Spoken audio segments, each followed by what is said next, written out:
Hello and welcome back to the channel. Thank you for joining me in another of my wonderful interviews. Are you somebody who sometimes is a bit down in the dumps and a bit sort of, the pressure of everything is a bit too much? And what you need is to somehow raise your vibrations. You don't always know how to do that. Perhaps it's a piece of music. Or perhaps like me, you'll put on YouTube and you'll listen to an inspirational speaker who will remind you very often things that you might already know or things that you need to know in order to sort of get through life. Well, today I'm very thrilled to have Sue Stone, who is an inspirational speaker and an author, who's on the line to help us understand the world and how to achieve the world that we actually want. She's written a couple of books which she very generously sent to me, and I have read one and delved through the other, and we're going to talk a bit about that. Sue, welcome to the show. It's lovely to have you with us today. Thank you, Richard. Great to chat, and yeah, thank you. So I know that you like to empower people, to help people get what they want, to stay positive, raise their vibration, and according to your books, help us with the ascension, which is something that I've been sort of thinking about a lot as I've gone down the rabbit holes in this last year or so, exploring what's really going on. So that's been really useful reading about your thoughts on that. Maybe we could start with how you got into this and what you discovered about the power that we have within and how we can attune it to us to make our life a little bit more wonderful. Yeah. Oh, thank you. Yeah, absolutely. So I talk about it very much in my former life when I split up with my husband. We're talking about late 90s, actually, so quite a while back. And I got left with huge debt. I had three young children, no idea where the next penny was coming from. And, I was up to my eyeballs in credit cards. I was getting credit cards to fund loans and loans to fund the Oh, blimey. mortgage. And, honestly, I've been the expert at doing it all wrong, desperately trying to keep things going. And, you know, an And expensive car on high finance I couldn't afford, and bailiffs turning up. Anyway, it was horrible. It was horrible. I was consumed with fear, and I'd absolutely forgotten what it felt like to be happy. And I thought happiness had gone forever. And then the real turning point, should we say, and the wake up call, as I call it, was when one day I realized I was maxed out on every single credit card loan, and I couldn't get my hands on a single penny, having been robbing Peter to pay Paul, and everything. And then realized I literally had just £10 left in my purse. And as I say, no idea where the next penny was coming from. And I remember having a little cry, waking up the next day crying and thinking, oh, Sue Stone, how on earth has my life come to this? And as I say, I had the bank trying to repossess my home. I had to be a oh litigating gosh. person to stop that. And I had to find a lot of courage, but I just knew at some level, if I don't do something to turn my life around, no one was going to do it for me. And that's when I started on my journey, researching ways to change my life. Reading self-help books, positive thinking books, spiritual books, all sorts of books, and that was the start. And that was the start. And of course, there's a lot of people in that situation that you've described. They've been encouraged to take out loans and they've been encouraged to get into debt because we're in a world in which they want you in debt. Um, and Absolutely. and of course, then suddenly prices go up, we feel the squeeze, and we're in there and we're all going, oh my God, how do I ever get out of this? Why did I buy that car? Why have I got a mortgage? How come the interest rates have gone up? And all of that. So, and now it's interesting you say it because when I was 18, I was reading a lot of sort of self-help books, which actually talk about a lot of the stuff that you were talking about. So that was going back into the late 70s, I suppose, and there was a lot of that. And I did for a while take it all on board, but as an 18-year-old, real life kicks in, you're working, and suddenly, the material world sort of pushed away all this sort of spiritual inner thinking positive mental attitude stuff, and then you're on that roller coaster of getting married, having children, dealing with life, and you forget everything until suddenly years later here I am doing exactly what you're talking about and relearning what I have forgotten. So how did it help you? There you are with your £10 in your purse and you're going, oh my God, how did you get out of this situation? Well, obviously, I had to take lots of practical steps and get rid of this super duper expensive car I had. And bless my sister gave me £200. I actually bought a car. It was a very humbling experience buying a car. It was £200. It worked. Yes. Electric windows, automatic. It was an old A-registered Mazda, metallic green, and there was a hugely humbling, but actually very liberating experience. But and I had to share it because I was really, really embarrassed about how bad my life had got, and I hadn't shared it with people. But obviously, then blessed friends and family would, I shared it in a little bit of the circles, and they would come around with boxes of give me some cash or boxes of food and wine and stuff. And but the main point really is my message is that as I started reading, I realized that there was a much bigger picture to life than the everyday challenges that we faced. And one of the first things I learned all those years ago, but I've been studying this passionately for 20 years now, and studying it, researching it, but applying it in my life because I was that desperate that the thought of failure was not an option. And the one phrase that somebody just chucked at me right at the start was, my thoughts create my future. First thing. Actually, it's the feeling, the emotion behind the thought that actually has the most power, because that's the energy in motion. I mean, I didn't know anything about energy in the universe or any of this. Okay. I was very much, thinking very differently. I was caught in the drama. But I remember thinking, my God, I'm just doing this all wrong. I am focusing on what I don't want. And Yes. I kept saying to myself, I'm going to be homeless with my 3 children. I'm never going to be able to feed my kids. So that, if I say to anyone, if they take any 2 little phrases away, my thoughts create my future, and the way I feel in every moment is what I'm creating. Because I then went on to learn about energy, frequency, vibration. It's actually all ancient wisdom that's been around since the beginning of time. And now, of course, what I love is that science backs it up.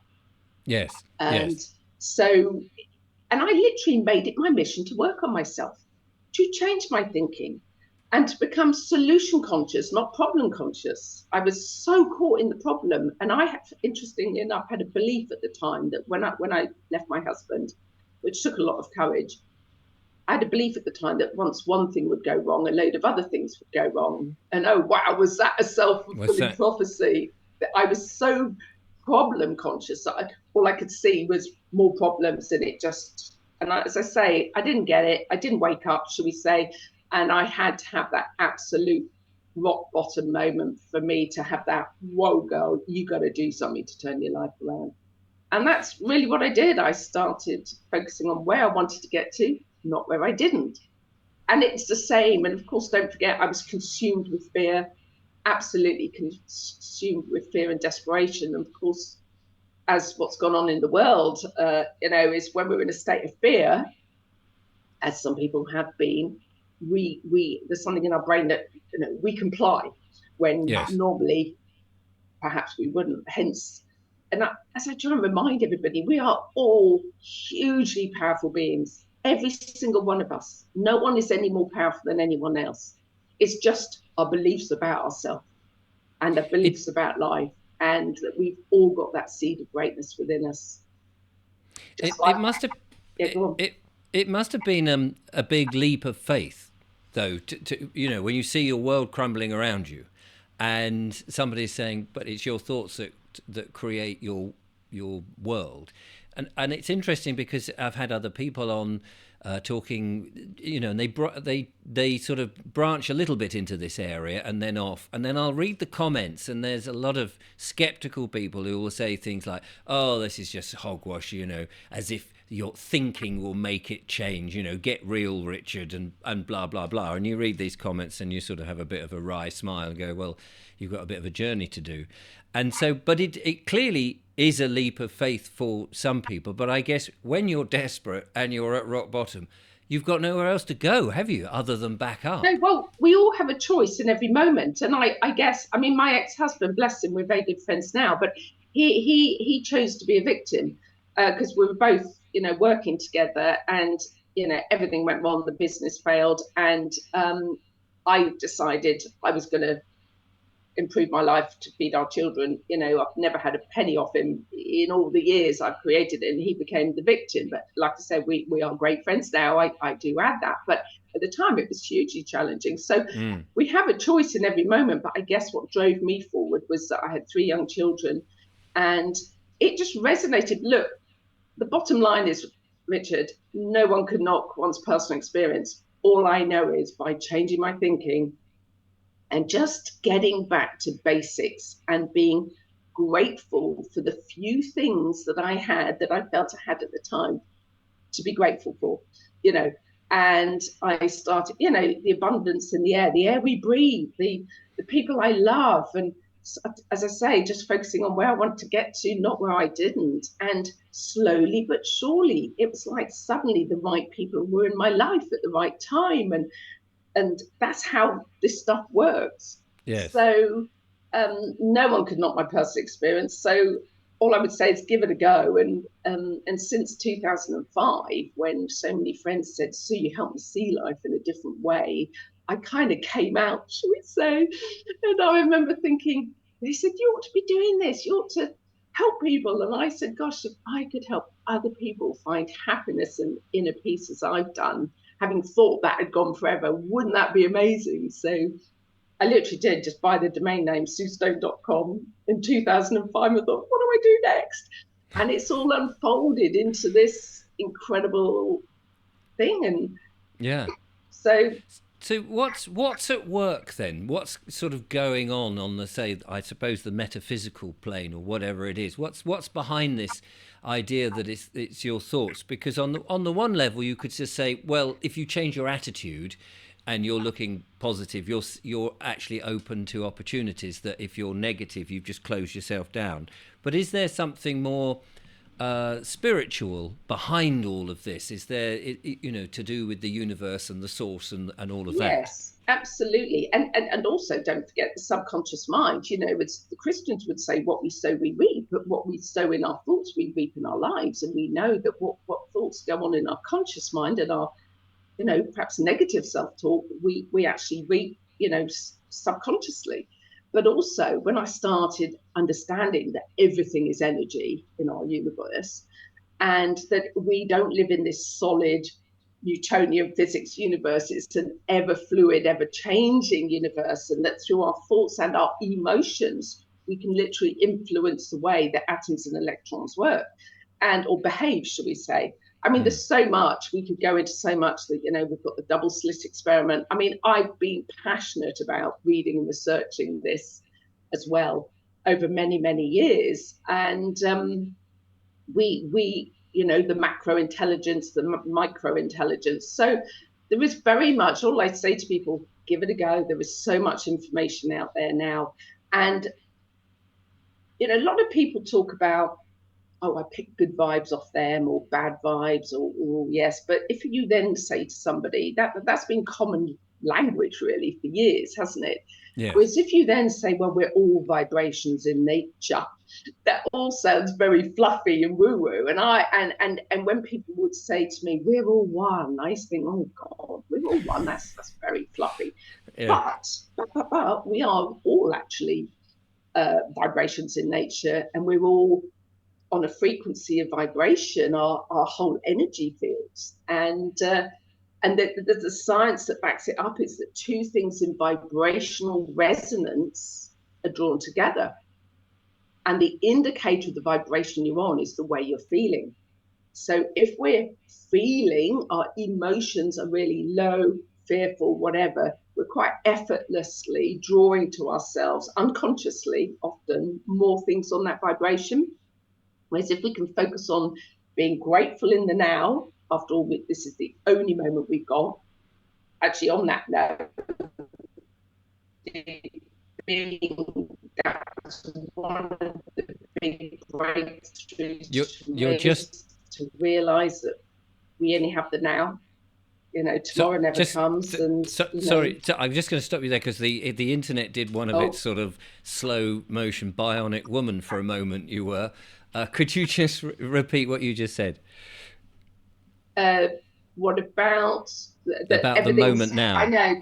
know. Oh, the now. Oh, yeah, that Yeah. was one of the other big breakthroughs for me, was to only to live in the now, well, Yes. as best as possible, because you know, and letting go of the past, not holding on to resentment and bitterness. And one phrase I learned is, holding on to resentment and bitterness is like drinking poison and expecting the other person to die. I mean, it's a pretty powerful phrase, but it's so true, because I was reliving it and wiring and firing the same old circuits in my brain and the emotional response. So it was letting go and living in the now, and knowing that our point of power is now, and the way we feel in every moment is what we're creating. So if we can be more in a, should we say, positive emotion spectrum of joy, love, gratitude, inner peace, and do our best to, just take conscious control of our thinking and our emotions. And we can do it. It is possible. I was the observer of myself and started thinking that every thought we think, every word we speak, and every emotion we have affects us at the quantum energetic level and affects our vibration. So there's so much here, and there's so many exciting things, but all we can ever do is take responsibility of what we're thinking, and shift our focus to where we want Yes. to get to. But the change of attitude is the same thing. We're still becoming solution conscious, not problem conscious. So be open. Our mind is like a parachute that only functions properly when it's open. So I know that when I mean we can choose our emotions, but sometimes the emotions are chosen or are seem to be selected when you're in a difficult situation. So you can get angry, something's getting you angry.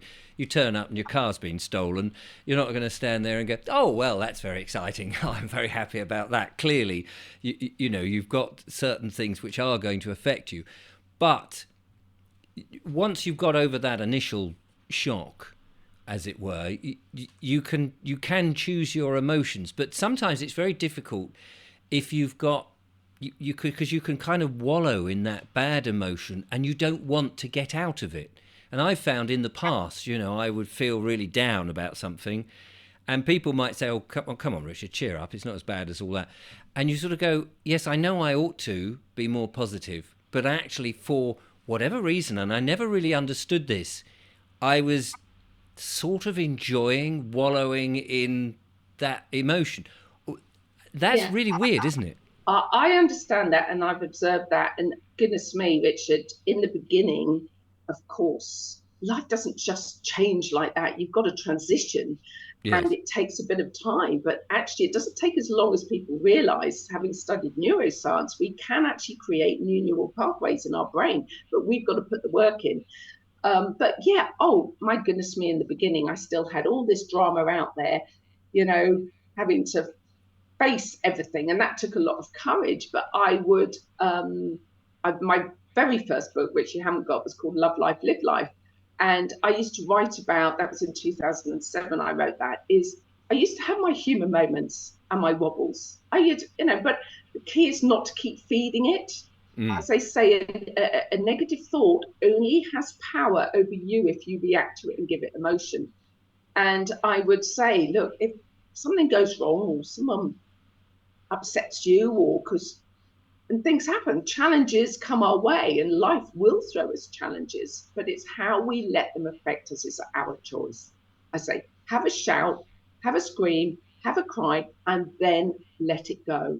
Because when we know by feeding it, oh, trust me, I've been the expert at doing this all wrong, I promise you. When we feed it and keep reliving it like I used to, and go, yes, can you believe he did this or they did that? Or, and then my other friend would come, yeah, go and tell him. We would feed the drama. Oh my Yes. goodness me. But when we know that all we're doing is disempowering ourselves, why would we choose to do that?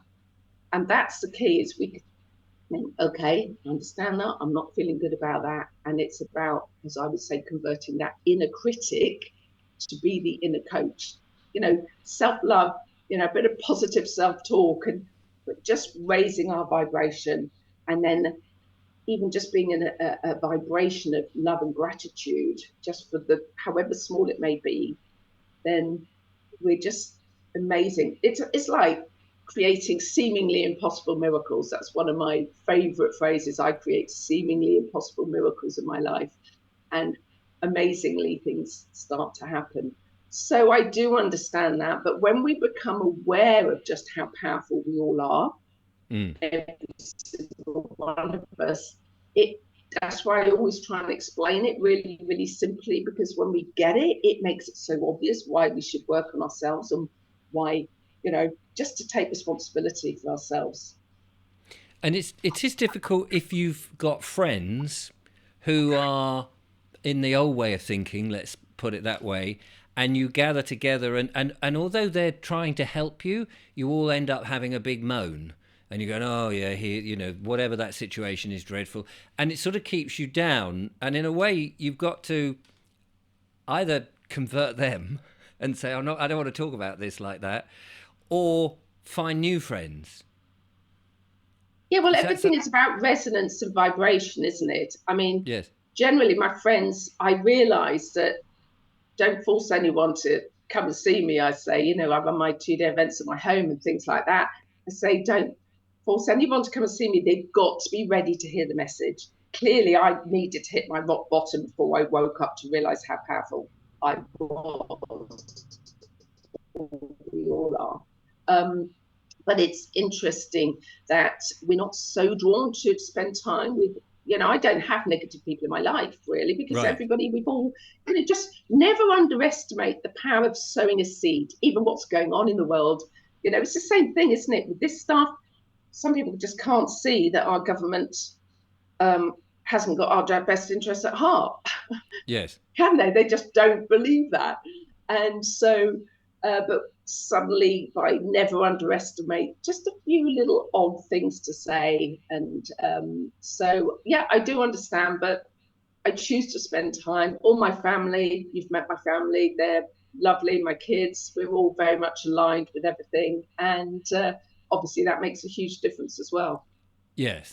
And you mentioned the government, and I guess that's something that can keep people down and we've seen that in 2020, and then what with the sort of 2021 with certain medical things being foisted upon us. We've seen how, and it still goes on, a narrative that puts people in fear and keeps them down and worried, and so that their thoughts are not actually helping themselves because they're too busy continually thinking, oh my God, what's this all about? And what's that? Is that something I should be worried about? How do we combat those sort of messages which are being beamed into the house all the time? Don't watch the news. Absolutely. I I mean, don't. I was trying to explain to friends through this time, certain friends, luckily I've got an awful lot of like-minded people, but um, that just back check who funds the media. Just, mm, it's very, very simple here. And then you soon start to realize, follow the money is one of my favorite sort of phrases, really. So I choose to educate myself on what's going on.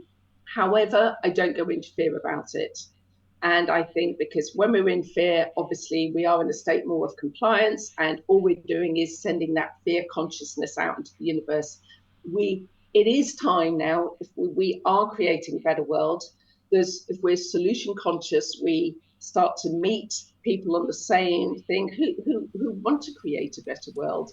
And so it's just down to us really to focus on where we want to get to, not where we don't. yes. And I mean, that's what I've always said in my presentations is to get rid of the television, because a lot of it is mainstream focused, and the messages that are coming on are keeping people in low vibrations, and that seems a deliberate thing. Oh, absolutely. It's intentional. Of course, they don't want us to be empowered, because obviously we're far more compliant and things. But I've seen a huge shift in people, either, wanting to read books or but taking that responsibility and waking up and thinking, hang on a minute, something isn't right here. So yeah, things, we don't watch the news at all. And I haven't done for a long time. So that would honestly be my recommendation. But I'm Yeah. sure a lot of your listeners Well, I'm sure they're would anyway. on that. Yes, exactly. I mean, it is interesting because in the long distance past, I would meet people and they would say to me, I mean, like 20 years ago when I used to do entertainments and stuff, and I'd meet someone and I'd say, oh, blimey, have you heard about such and such in the news? And they say, oh, I don't watch the news. And they were very happy and jolly, and it did strike me strange. It struck me strange they didn't want to keep up with current affairs and stuff, which I used to do. Yeah, me Now too. Me too. I couldn't tell you what's going on in the world. I don't really care because most of the stuff that you're being told is stuff that I can't actually make a difference to anyway. All these sort of famines in the past and these sort of money generating things that were there to supposed to save these people in different parts of the world. Other than taking my money, I was unable to sort of go out there and build houses or look after them or do something. And you'd be worrying about all of this and going, and I've got to feed my family as well. How can I cope with all of this? And of course, now I realise it's all a load of old nonsense. Yeah. But it was interesting meeting those occasional people. Now, of course, many more people are sort of going, oh yeah, no, I don't watch the news. Although I will say, when I do my talks and I ask people how many people here still have a television or still watch it, and a lot of people say, no, I don't have a television, I don't know that. And I say, oh, okay. And then some people go, oh, but I do watch Netflix or I watch Amazon Prime. And I'm going, all right, you're still getting the messages then through. Yeah. I don't do any of that. But, a couple of times I've maybe put the news on for entertainment purposes only, just to see, okay, what are you coming out with now, kind of thing, I should say. But, Richard, just going back to, of course, when I hit this rock bottom and I was so desperate financially, I started learning about the financial system, 20 years ago, and just how banks create money and all this sort of thing, and about debt, and it's made me hugely passionate at another level too of helping people, because so many people go into fear around debt, and then when I was a litigant in person to stop my home being repossessed, it was the most terrifying experience. And I came across this case law that I thought is really important if anyone's losing their home, and no one had told me about it. I was horribly embarrassed, and I remember I was due in court on the Tuesday, this was the Friday evening, and I had a large glass of wine in my hand, and I was like, help, Dad, somebody, God, what am I going to do? And this case law appeared on my screen. It really did. I don't know where it came from. And it was the Cheltenham and Gloucester versus Christina Nagan in the High Court of Appeal. And that case law saved me in court from having my home repossessed. And I just suddenly felt the urge to share that with people, because nobody knows about it. Even all the debt helplines and everything, no one recommends this. And what it meant was the arrears that I had got, I could split over the term of the rest of the mortgage, which suddenly changed this huge arrears into very manageable amounts. And I know lots of people are taking on their mortgages for lots of different ways, but for me, the judge supported me, whereas the solicitor was like, oh no, my instructions are to take you home. But so there's a lot of solutions out there but if we've got to focus on finding them, really. So that's a very passionate side of me as well. I hate it if people are in a state of fear around money, when we know that banks create money out of thin air. So I've gone off on a bit of a tangent there, but no, that's fine. I like to share that with people if they're in arrears. And we've been doing a bit of that on the show with all the different guests that I've got. One of the things that, when I started to sort of go down this journey, and you address it in your book, The Wonderful World for All, which I've got here, is people kept talking about this thing called ascension. And I was very confused about what that meant, because at first they were talking about, we're developing into this. I kept thinking, and they said it's a spiritual thing and blah, blah. And I kept thinking, are we turning into sort of ethereal beings and floating about without living on the actual earth? And are we more ghost-like? This is what I was trying to sort of go, oh, this sounds absolutely so fanciful. I can't believe it's a thing. And you put it very succinctly in your book.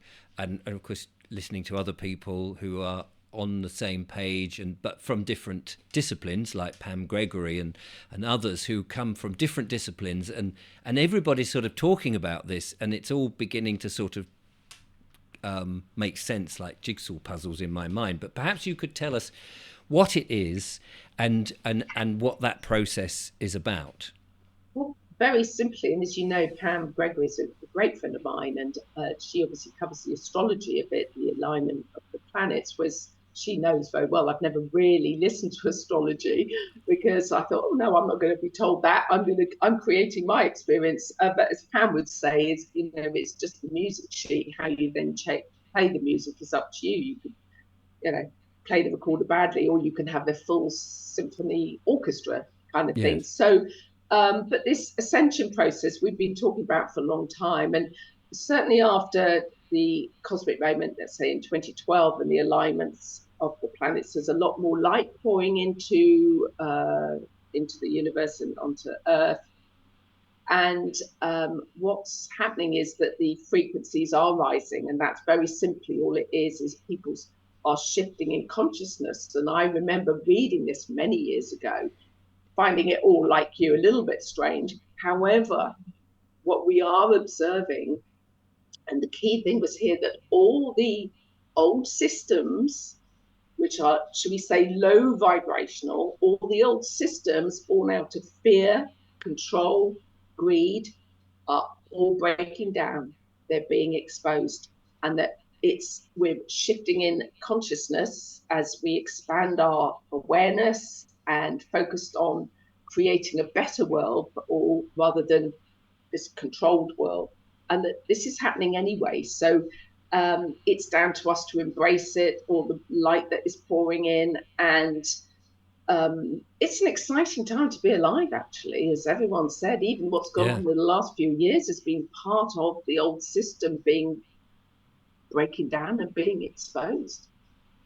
And I mean, very much this year has been, even though we're only at the beginning of May, has been such a revelationary year, with so many things beginning to open up, and people are, I mean, one of the things about running a YouTube channel like this, talking about this, you get lots of emails from people, or lots of people, and you meet lots of people.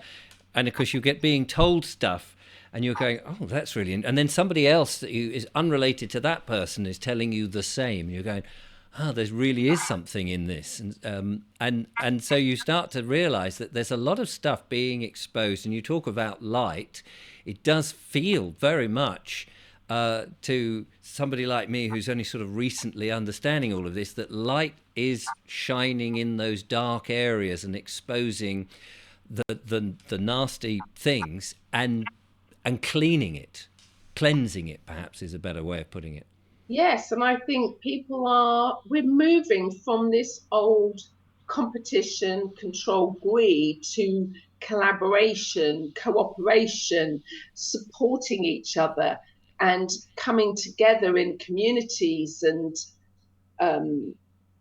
just becoming more self-sufficient, isn't it? It's not only starting with our own personal empowerment, which, as I would say, personal empowerment is key. When we get our inner world right, our outer world reflects, and we can glide through these situations and challenges much more effortlessly and easily. And we are drawing together. When I think of all the support out there of the people that I know locally in our community, you and I have quite a lot of mutual friends as well. And we, being solution conscious in this ascension process rather than problem conscious, as you know, we grow our own vegetables. My son's in lockdown set up Nourish Community, a not-for-profit organic garden, and my twin sons, and it's incredible. And then they're helping the local community now, the homeless, the vulnerable, and people less fortunate. And it's a wonderful thing to do. And my daughter's my PA as well. We keep it in the family, you know. Why not?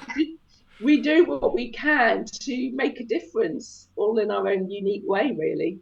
Yes, and it's interesting because, again, the unique position that I'm in, and meeting people and going around and talking to people and all of those, you realise how many other people are doing this. They're all beginning to sort of get together, and there's this sort of group dynamics going on. People are supporting, communities are being set up. Whereas perhaps 5, 10 years ago, we were all on our own. We were allowing the governments and the councils and other things to take responsibility for us, and we were just very much, oh, I'm not really interested in that. I'm not, and we were a bit self-centered.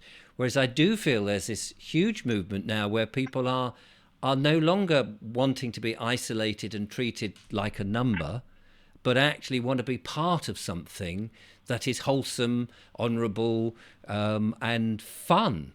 I mean, that's the other thing. I think people are beginning to understand what fun is again. Oh, I mean, that is, do you know what? That's my one big thing I say to people. I love helping people create a life they love. However, you know, it could be small little beautiful log cabin on a lake, or it could be whatever, you know. Mm, It's we've only got this now, and the more fun, as you can say, you know, as they say, laughter's the best medicine anyway. And it is. I mean, I'm very in touch with my inner child still. I can be I can be grown up sometimes, but I love to have fun. We love to lie. And then people are drawn to you if it's a positive vibration, and we're yes. all coming together, like-minded people are coming together, and it's great, and we are creating a wonderful world. If we focus on it, as you quite rightly say, it is already happening. It is already happening. We're creating this better world, and of course, during this ascension process, it's helping, you know, highlight, should we say, the dark. But I feel very strongly that the light is far more powerful than the dark. Yes. But everything is frequency and vibration. Just sending love out into the world, peace, healing, um, is helping the essential process and bringing the world together to make it a better place. A kinder, fairer, equal world is where we're heading. So going back now, going back to your thoughts are the things that create things, and you've written 2 books here. We'll put the links in the description, so that people can sort of study that and do it. But what advice would you give to people who are watching this, perhaps for the first time, thinking, okay, let me understand that my thoughts are going to do something, because you might do that for 5 minutes, and then the kids are calling you. You've got somebody at the door asking if they can have some money, or you've got to go and work in a sort of perhaps not a very happy job where you've got tiers of people pushing down and getting you to reach certain targets and all that. How do you manage to sustain those positive thoughts and or the thoughts that you want to keep having when so much of life is pushing you in the other direction? Yeah, good question. Because don't forget, I've had to go through this, and it always takes me back to that moment when all the drama was out there, and Mm, I realised. But very simply, all I did in the beginning, if you really want to do your best to change your life, is I became the observer of myself. For want of it, you know, I started to live consciously. In my former life, I didn't even know what conscious living was or what that even meant. mm, So I became the observer of myself. What am I thinking? What am I feeling? And what am I saying? Because a lot of people say, well, I am a positive thinker, but there's always another problem around the corner. One of yes. my friends said that, and of course, all the time, she'd always have another problem around the corner. So we've really got to be mindful and just take responsibility for our response to um, other people around us. Because when we know that the way we feel in every moment is what we're creating, if you go to a job that you hate and your predominant energy all day is one of hate, you are never going to shift your life and change your life. Mm, So, and this is where I've observed that a lot of people perhaps aren't getting the results. They kind of start to realize, as something in this stuff, but they might do a bit of visualization in the morning, or positive thinking, or meditate, walking with bare feet in nature. I love being out in nature. That's why I get a lot of inspirational ideas, do my poo picking with my horses. And so they might do that in the morning, and they do a little bit of a practice in the evenings, but the rest of the day they're caught up in the drama of everything they're worrying about. And if you think, we're sending very mixed messages to our subconscious mind, chaotic. And also, when we know that if we're on a low vibration or frequency, we're just not going to shift into a different consciousness. So the thing is, what I've realized, a lot of people know this stuff, but they actually don't do what they know. And I urge people, don't wait till you get as desperate as I got before you wake up and realize just how powerful you are. Not wake up, but you know what I mean, realize how powerful we are. And that, what we sow, we reap. And the power of positive self-talk, self-love, compassion, forgiveness of ourselves and others. You're not condoning other people's behavior, but you're freeing yourself from that. So a lot of people perhaps aren't desperate enough to really want to put the work in, but I absolutely did. And we know it can feel very awkward in the beginning, when we start to think differently about ourselves. But a thought that goes over and over in our mind, eventually it gets accepted as a belief. So we can rewire ourselves, we can reprogram ourselves. And as I say, my whole existence and story I share because I want to give hope to people that, you can feel really, really desperate and fearful and worried, but anything is possible. But we have to start to open ourselves up for it. And one thing quickly, Richard, I was going to say is we've also got, a lot of people maybe don't understand the energy thing, and that's fine. I certainly didn't all those years ago, but we do have something in our brain called a reticular activating system. It's like having our own Google mechanism. And I say to people, if you keyed into Google failure, poverty, misery, Google brings to us in a nanosecond millions of bits of information relating to failure, poverty, misery. Yes. However, if we keyed into Google solutions, new opportunities, like-minded friends, money-making opportunities, Google brings us more of that. And we've got exactly that going on with our brain. Our brain filters out more of what we focus on. And if we keep, like I say, I'd like to explain, if I say to people, look around the room and count how many things you've got, and you can see that are red. So they go around the room, count how many things they could see that are red. And then I said, right, shut your eyes and tell me how many things did you see that were green? And everyone's like, well, I wasn't concentrating on that. Yeah, I saw loads of red things, but I didn't really see the green. And that is exactly what is happening here, is that if we're so focused on the red, the closed doors, the things that make us angry, that is all our brain is filtering out. The green is all out there, the solutions, it's all out there. But, we need to deliberately start to focus on finding those things. And I mean, it really is so exciting. You probably can tell I get very excited about this. Yeah. But,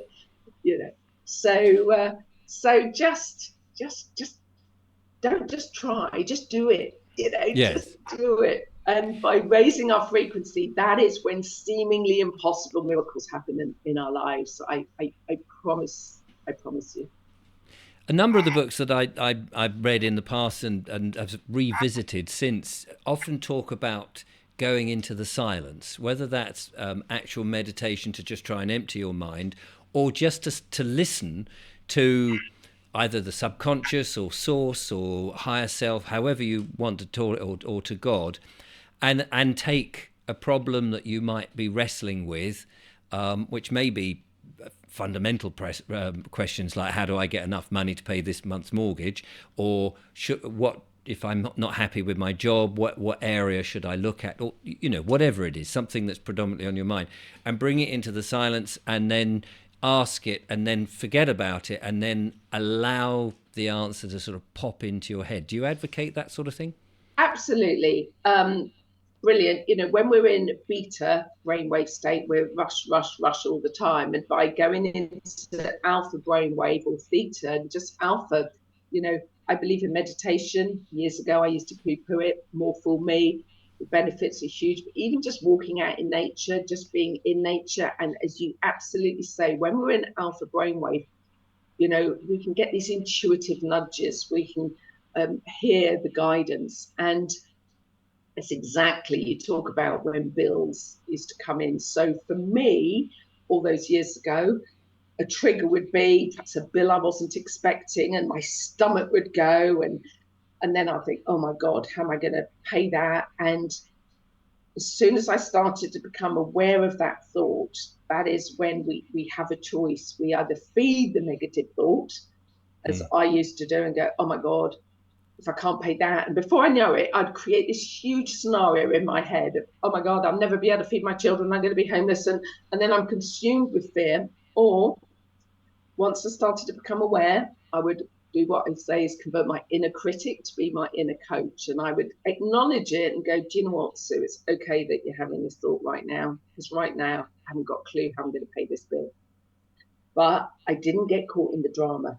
I would then deliberately say, because I am now open to all the ways money can show up in my life. I am now open for the solution. Thank you for bringing in the solution. Thank you, God. Thank you, Source. Thank you, Universe. A lot of people believe in some form of higher power. I tend to not be judgmental about what anybody feels, but and that's exactly, and by me, something would happen. But money, I mentioned money there. It could Mm. be anything, Yes. because money was a huge trigger, and it's been the biggest fear I've ever had to overcome. So, and there will be triggers as we go through, but it's just okay. I know I hate my job right now, but actually, there's no point hating it, because the way I feel in every moment is what I'm creating. So thank you for showing me the perfect job. It's like you're already starting to look at the green, to filter out the green. So it really, for best results, needs to be a moment by moment awareness. Yes. And after a while, it becomes natural. I am hardwired by about, as Dr. Joe Dispenza would say, when we work on our thinking and we're creating new neural pathways in our brain, and we keep saying, no, I'm not having new negative thought, because I can do this. And we slow ourselves down and allow the intuitive stuff to come in. Then before we know it, in no time, we've created new neural pathways, but also by about 6 months, we are hardwired in that direction. And it's interesting you say that, because people have said to me when I do my stuff, and I'm usually sort of a bit light-hearted and poke fun on some of these things. I tried not to do too much sort of fearing, even if there's a fearful thing to talk about, and sort of say, oh, well, don't worry, it'll be all right. And people go, Richard, how can you be so relaxed when you're going down all these rabbit holes and we're sending you all this fear stuff? And I say, well, I'm just not going to allow it to happen. To me, in my world, in my domain, in my dominion, this isn't going to happen. All these sort of bad things about the cabal and the Luciferians and it's like, well, maybe they are doing all what they do, but it's not affecting me, because I'm not going to allow it. I'm not going to get that fear into my head. And it's that thing about not knowing the news. You think of back in the 200-300 years ago, when a labourer was just busy with his farming, whatever it was, atrocities may have been happening. He had no notion of it, and he was very happy. As, oh, blimey, it's lambing time. I've got to go. This is the drama at the moment. Will this ewe have a lamb or not? And wow, look at this beautiful thing. Rather than worrying about all the other things that may or may not happen, they're just dealing with, as you said just earlier, the moment now. This is it, and recognizing the beauty of it all. Yeah, Because we do live in such a beautiful place that we just also forget to look and go, look, the blossom is on the trees, and the green is, we may have all this rain, but everything's so green and lush. It is rather exciting. I agree. Is like I said earlier, when I was desperate, I had to get back to basics just to be grateful for this moment. Feel your pulse. We're alive. Mm. Get back to the basic things, and No, you're absolutely right. When people might send me stuff, I just that's not my reality. That is not my reality. But we all have this power. We are creating a better world. We all live in our own bubble of experience of how we see our world and our perception of it. That's why two people can live in the same place. One can be consumed with fear and Mm. and doubt, and the other one can be living in a state of absolute joy, love, and bliss. But it's what they're consuming, what they're thinking, and whatever. So, but as we start to shift in consciousness and expand our consciousness, i.e., what we're thinking, our intentions, our feelings, our beliefs about ourselves, and our beliefs about life. If we believe life is really difficult and things never work out, that is actually what we will create. And Yes. just quickly, this is what I love about this stuff, because everybody is always right. The negative thinkers are Yes, of right. They course. go, Yes. I knew it wouldn't work. I told you it would go wrong at the last minute. And the positive thinkers are right because they go, I knew I'd find a way. Yes. So And and everybody's always right.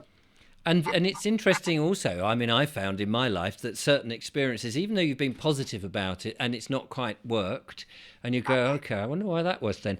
And then sometime later you go back, oh no, of course I needed that not to work because actually it sent me over here, and that's really where I wanted to be rather than where I thought I wanted to be in retrospect.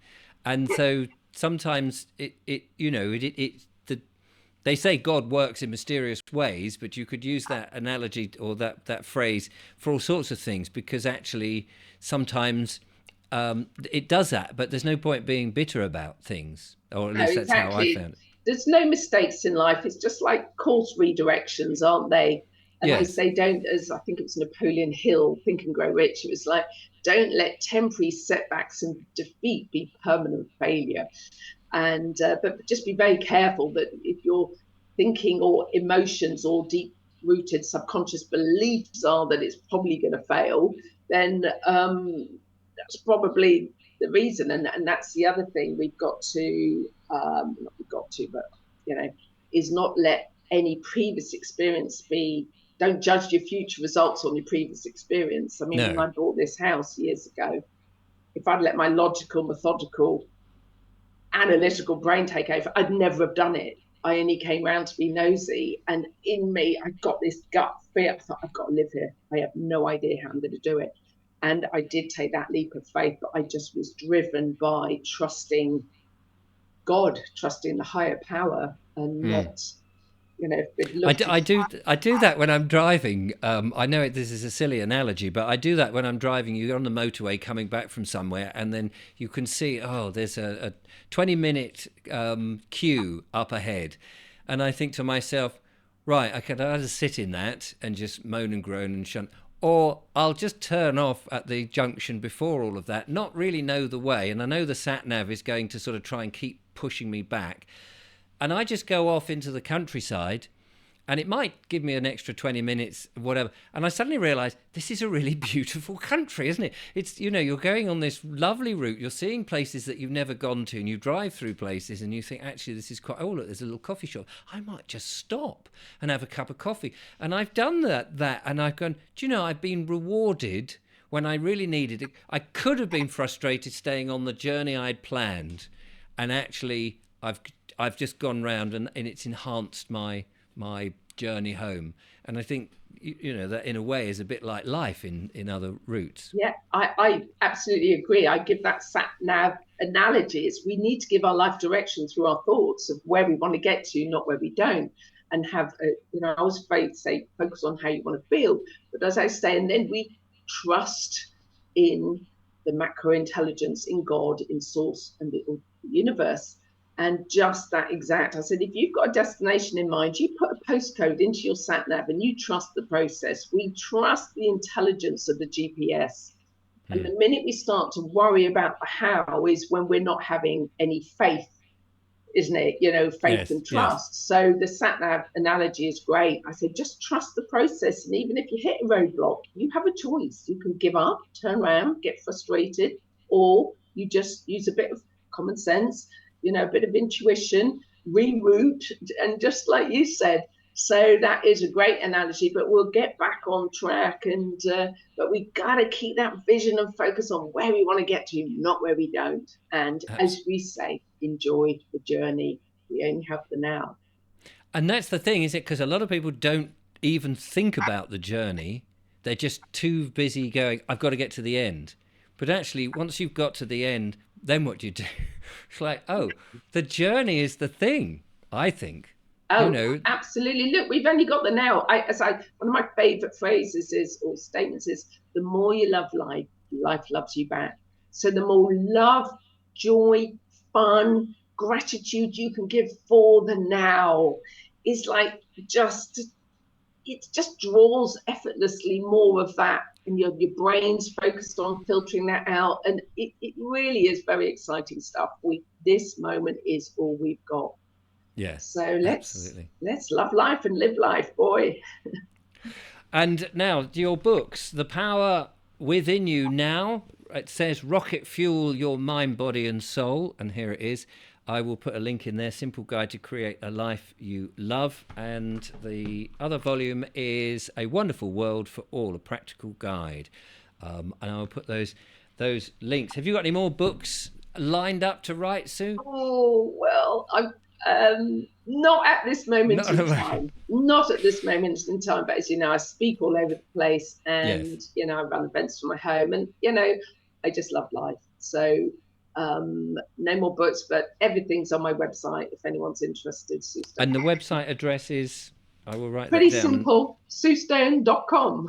There we go, And I do SueStone.com. have my amazing team in my foundation, the Sue Stone Foundation, where I've got beautiful heart-centered people, all with their own unique gifts, who also help people in their own way. We've all gone through extremely challenging life experience and then turn it into a source of helping others and giving them hope. Because I think if someone's gone through stuff, Yes. then it resonates, doesn't it? Rather than trying to learn from someone that hasn't really had the challenge, if they've actually been there, done that, then you know you'd rather hear from people that have gone through that experience, and that's what we aim to do. Just we're all doing our bit, aren't we, to make a difference in the world. Absolutely, absolutely. Sue, it's been a delight to talk to you. Thank you for sharing your story and the optimism and giving people some guidance. Oh, thank you. I will send them on to your website and, of course, your wonderful books, which is, I have to say, very uplifting as you read the books. Your personality is very uplifting, so the books reflect that very much. So do check those out. But unfortunately, time is sort of running out for my show today. Well, thank you, Richard. It's been great fun. Thank you.